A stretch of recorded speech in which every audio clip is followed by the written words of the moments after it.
Hi Frank, good to see you. And you. Can we start with the most recent signing with Ethan Pinnock? Assumably he comes in as a centre-back, but I just wondered, how does he fit into the defensive setup that you've already got, and what are the attributes that you liked about him? Very good attributes. I think the player I've admired for a long time, and lots of Premier League experience. A very good club in Brentford, who I think we all admire from the outside how their story's been. So very pleased to get him with us. He comes in, he's a centre back who can play clearly in a back four, back three, whatever, with lots of experience of doing that. So he just adds to strengthen the squad. With the window closing on Tuesday, it's been quite a busy time, especially in the last month or so. I think it's 11 signings in total. Are you satisfied with the business that you've done? Yeah, I'm happy. Yeah, absolutely, because they're players that we wanted to bring into the football club, and we looked at certain players and with a certain strategy to try and bring them in, as all teams that get promoted do, to try and strengthen in the right way to give us the best chance to compete as well as we can in the league. Any more incomings or outgoings? I will see. I wouldn't comment on anything coming ahead until the window shuts. Any interest or re-interest, I should say, for a certain City player in Stephen Mfuni at all? I won't comment on it until players are ours, and it'd be wrong to comment. Well, let's just reflect back on that opening game. Despite the result, I guess, was it I don't want to use a reminder, but did it reinforce to your players how tough the Premier League and how much of a challenge it's going to be? Yeah, they should be aware of that. And we played what were the best team in the league last season, got to the Champions League final. And the players felt that. The quality was high. They were in, obviously, a very good moment and celebrating last year and starting this season. And you have to respect that as the team that they are. So I don't want to be too... I don't want to give so much credit to Arsenal. They're a very good team. We have to look at what we did and what we can do. And did we do okay in parts of the game? Yes. Can we improve a lot? Yes. To give the players some credit, we're playing a lot of players that are playing their first Premier League games. So I will give them that credit. I think they deserve that. But we have to now move on from that. It's not the idea of making your Premier League debut. It's your idea of playing well in the Premier League and competing. And we competed to a level, but we can do better. And we will do better going forward. On that note of competing, were there signs in that performance that did show you that they can compete? No, I knew they could compete. I wanted some more out of the game, but you have to put the context of what the game was and the level of opposition in our first game. I can say that now. I don't like saying it because you want to compete to get results in games, and we didn't. And to give away 2 goals quickly in the first half makes it very, very difficult to come back at Arsenal. Did I like the reaction in the second half? In parts, yes. But we can do more, and it's good for us to see, because there are some things that in the Premier League where the level just goes up in many ways, and so for the players to see that back, it's a good exercise for us in that sense to review it. Well, with Hull on Saturday, of course, first home Premier League game here, does this feel more of a realistic ask in terms of a target for points and kicking off the campaign?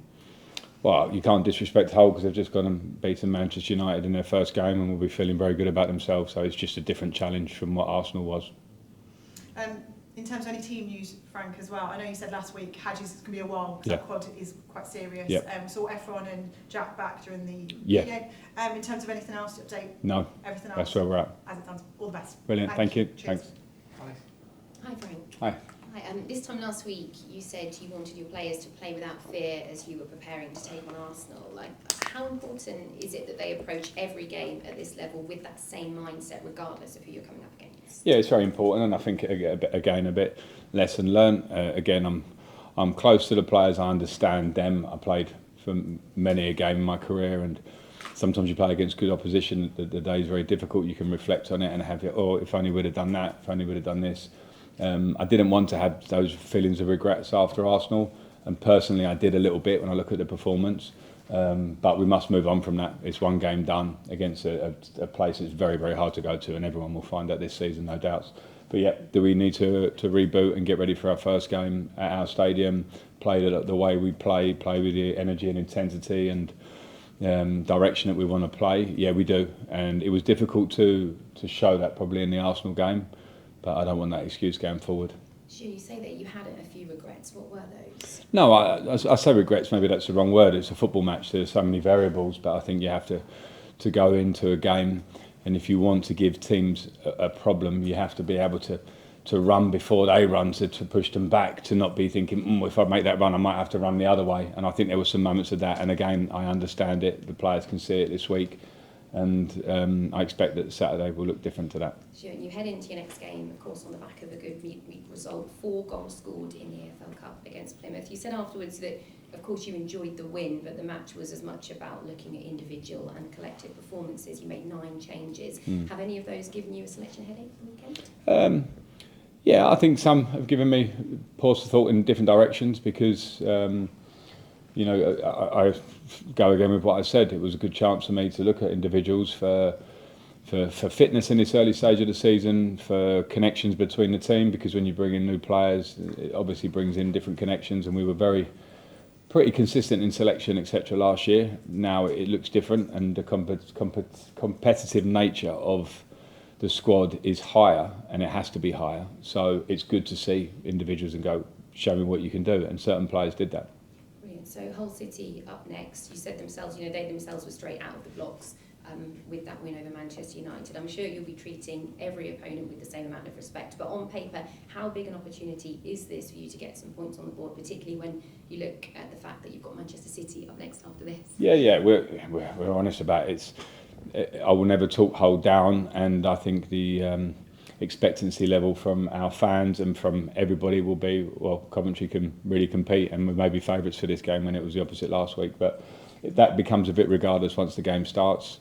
We have to understand they'll make it very difficult for us. They had threats. Their set pieces were clearly a threat last week, so we have to understand all parts of the game. But yeah, do we want to focus on us and believe in ourselves for what we can do when we play here with a crowd behind us? Absolutely. So I'm excited to see the team play from a long time of having a real competitive game here. I'm excited to see what we do. Yeah, your fans have waited quite some time to see their side playing at home in the Premier League. You're expecting a really electric atmosphere, I guess. Yeah, I am. And our fans will always give that, in my time here, that's steadily built in our first season, last season, amazing. The players played their part because they played with a huge energy, and that has to be the case. So it's a collective thing as a club. We've got that very good in 18 months. And no doubt the fans will be very excited, and we want to tap into that, and we want to play with that energy. All the best. Enjoy. Thank you. Thank you. Thanks. Hi Frank. Hi, Rob. And picking up on Alice's point there, this place was such a fortress for you last season. I mean, again, the perception being that if you stay in home games and win as many home games as you can, that's going to give you a fantastic platform to then, you know, get some results away from home. How important is it that the fans stay with you almost no matter what the circumstances are out on the pitch?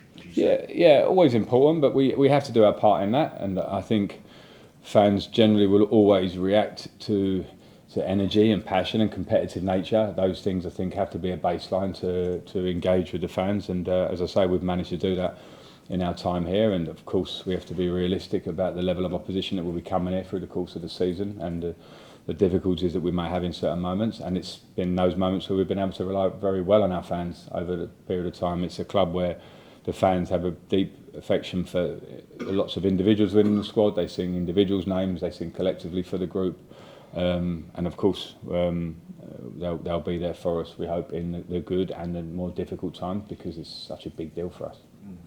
And what did you learn from Hull maybe that you didn't necessarily know with the Manchester United result? I mean, for the 2 goals, the 2 set pieces were fairly impressive, weren't they? Yeah, they were impressive, and I didn't learn much, and I don't mean that lightly. I knew they were a difficult team to play against. We drew 0-0 twice with them last season. Very well organised, always a transition threat, and big boys. So set pieces will always be something to focus on. So it was a very impressive performance by them, and I think you have to say well done for that, because it was very organised, very difficult to play through, and again they always maintained a threat, which is kind of how they played a lot of the time last season and why they're in the Premier League.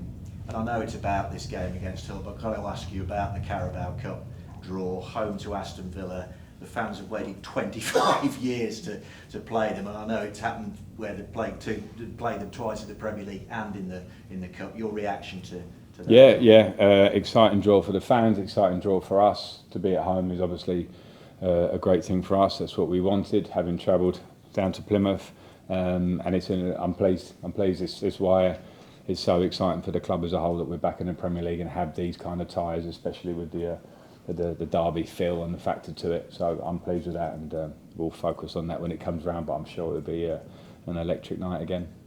Thanks, Frank. Thanks. Frank, just to stay on that, just one more on the Villa game, if I may. Will you kind of familiarise yourself with that rivalry in the build-up, because it is such a big one for Coventry fans, isn't it? Yeah, I'm aware of it, but I've not lived it, so I'm excited for when it comes. And this weekend, does it?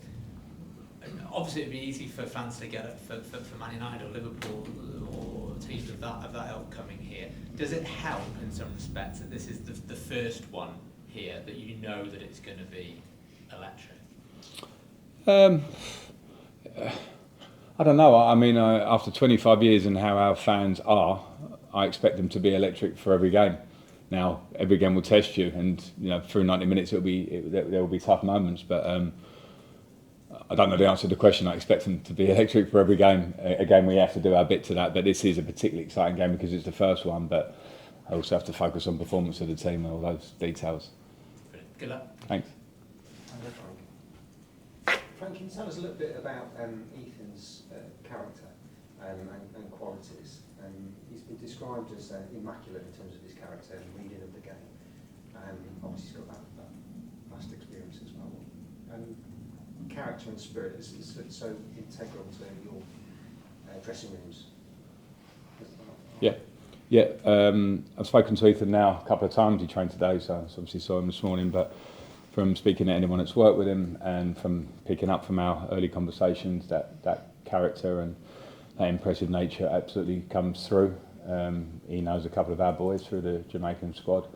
That was very impressive at first glance, and his experience of the league, his experience as a player, his background and where he's come from mirrors some of our boys in terms of his early start in his career. But more than that, that character is huge, but also the quality of the player is a big deal. And as I say, to have played very regularly for Brentford over these years, where they've been a really good story, and I've always admired their teams through Thomas Frank, through Keith Andrews now. So that's part of my thought process in terms of what he's been exposed to. But also he's a very talented player who comes in at still a good age. We need some players when you recruit. Sometimes you recruit with an eye to what they're going to develop into, and some players you recruit to come and help us right now because of what they've got, attributes and experience-wise. And he certainly fits that bill. And in terms of his fitness, has he had a full pre-season? Is he sort of ready to go? Yeah, he's ready. Yeah, excellent. Okay. And then Dan Bentley's arrival, that gives you 4 goalkeepers. I mean, are you able to sustain 4 for the coming season, or is there scope to let somebody out? Ollie, for example, who hasn't played a lot of football because of his injury. In terms of his development, maybe get a loan move or something. It's possible. It's possible, yeah. Yeah, because I guess having been out for so long, he was on this fantastic sort of upward trajectory, just getting into the Championship when he was crawling, taken out of it. So yeah, very very talented goalkeeper. I had a run of games with him where he got into the team with me, and he helped our uplifting performance and performed really well. And then obviously had that really difficult injury at Sheffield United, and it's been a long recovery, a few little complications within it, but now he is good and he is fine, but he hasn't played so many minutes, so that's why we're analysing it over the next days to see if there's a good option for him to play regularly. But he's absolutely ready and has been playing minutes for us in pre-season games. He played in the 21s on Tuesday night, so he's ready in that sense, but obviously from the period of time out is something that we're looking at.